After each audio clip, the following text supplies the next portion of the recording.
And speaking of challenges, like what are some of the challenges you might have faced even in the early stages, maybe even growing up, in acting? Any challenges that you faced in your life?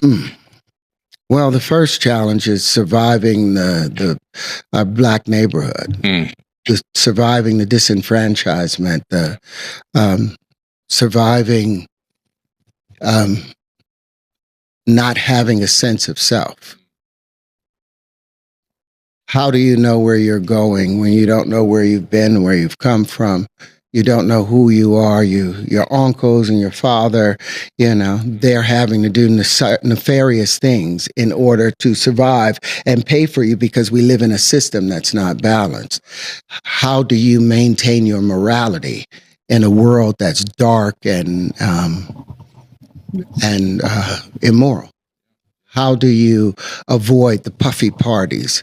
How do you avoid the Epstein ultimate effect where you gain so much power that you lose your sense of self? How do you stay connected to the earth and to your spiritual responsibility? That's been one of the biggest challenges out of everything. It's maintaining that. Right. Maintaining that. Yeah. And I can understand 1,000%, coming from where I came from in the hood growing up, and just looking around and seeing the disarray and people just not really understanding, like parents, openly beating their kids in the street and people getting shot, people getting stabbed. I've been shot, I've been stabbed, overcoming that and realizing like, wow, there's got to be something better. And I told myself out loud, I'm going to save myself. I realized that if I have a thought and I act on it, I can get a different result and I can change this reality tunnel that I'm in.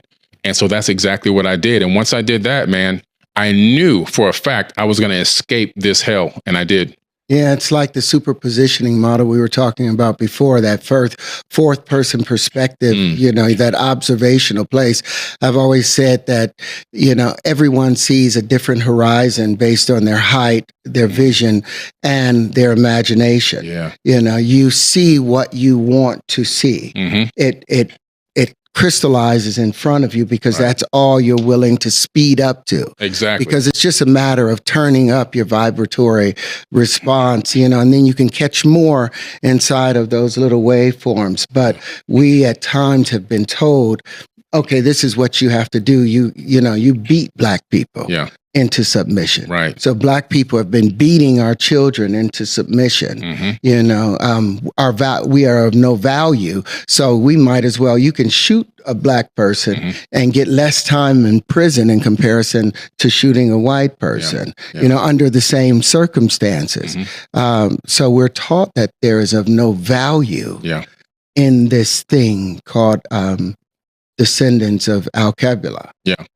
That's a fact.